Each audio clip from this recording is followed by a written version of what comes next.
So this is my powered paraglider. This is an 85-pound aircraft engine that I strap on, and then I stand up, I run, I take off with my wing, and this is what I had the accident in. And today was the first day I really wanted to take a close look at the damage to it, partly because I wondered what's salvageable, if anything, but partly because it still puzzles me that the fuel tank, which is right underneath me, didn't explode, and the amount of damage that occurred, the electricity never came through me. Instead, it encircled me and engulfed me, and it melted every single joint on this.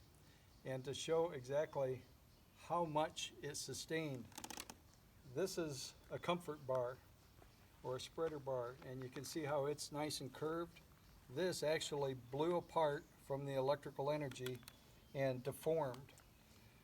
This is one of the risers, it's called. This is what my wing was attached to, and my hand was up in this position where the controls are, and these are all melted. The damage is incredible.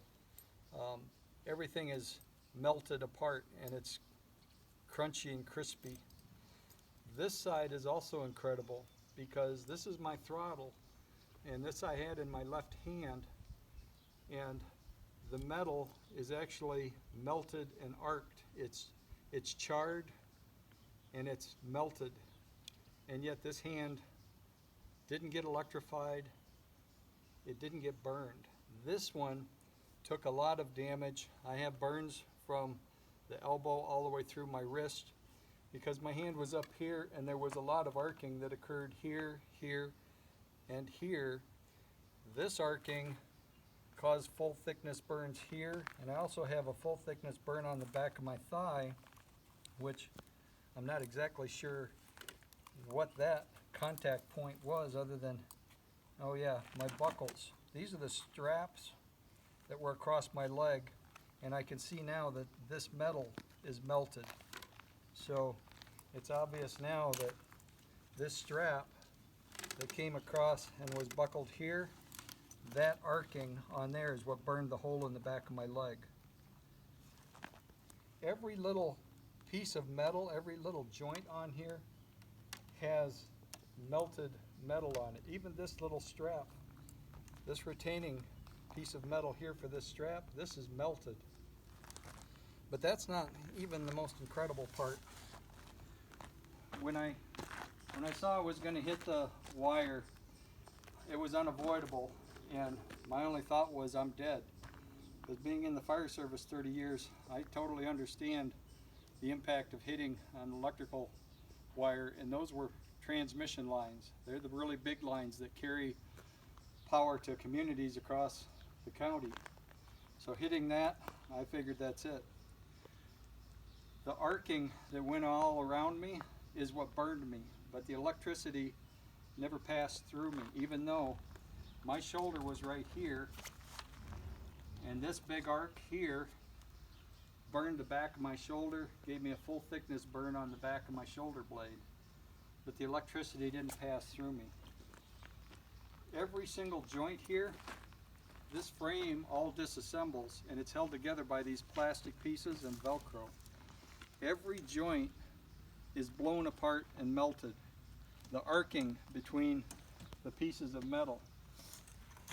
My prop struck the wire, and you can see my prop disintegrated. It charred the prop, and the bolts are actually melted.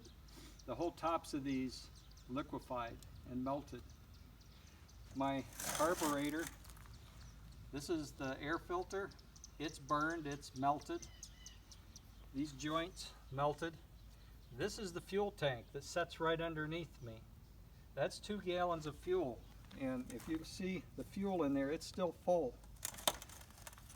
What puzzled me was how that did not explode. It got so hot down here, this metal melted, this metal deformed. It got so hot, it actually deformed. This is the bracket that holds the tank in. It's melted. the top, the cap, the fill cap is melted. Yet this tank did not explode. There's arcing all over my engine from the electrical energy. Every single joint on this whole machine is burned. The destruction is pretty much total. Even my exhaust pipe has melting on it. And yet, the gas tank didn't explode. The electricity that passed through this didn't pass through me. I just was engulfed in this huge arc of electrical energy, and it's that energy that caused all these burns. So I've mentioned before all the stuff that didn't happen. It didn't explode. When I came down, I could have come face down when I fell that 50 feet, and this would have landed on top of me. An 85-pound engine would have driven me right into the ground. Instead, when I fell face up. And so the engine and the frame hit first, and it softened the blow of hitting the ground, so I wasn't injured. And once I was laying on the ground, my wing was still draped over the wires, so nobody could come to help me. So I had to, my right arm wasn't functioning. My whole right arm was numb.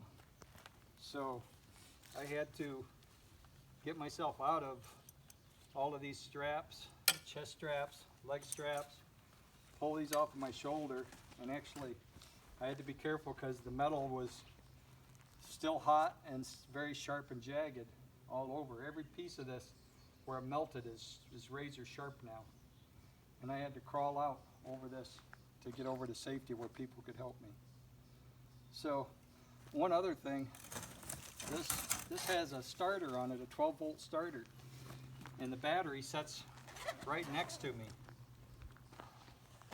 My battery could have easily exploded. When you overcharge these, they blow up pretty violently, and yet it didn't blow up. I see I got my aviation radio in here still.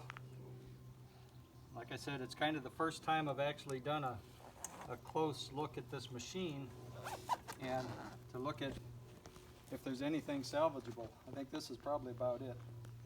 But the whole point is, there's so many things that could have happened that didn't. And the fact that I'm alive today to stand here and talk about it is a testament to Jesus and the fact that miracles do exist. They do happen.